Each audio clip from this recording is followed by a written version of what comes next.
paying with Cash App on Xbox is pretty easy thing to do. Today I'm going to teach you how you guys can pay with Cash App on Xbox. So for that, you have to have a Cash App's card which looks something like that. So the process is pretty simple. You need to go to your Cash App, and in the card section you can easily apply for the card, and in the back side it should contain all the details like your card number, your CVV, your expiry, and your name as well.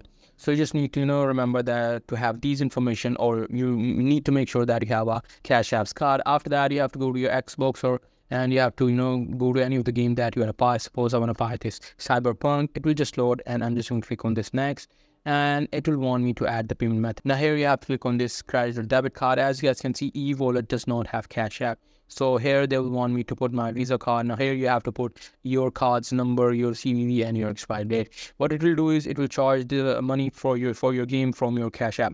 So that's pretty much it. That's how you guys can use Cash App at Xbox. Hope you guys find this video helpful.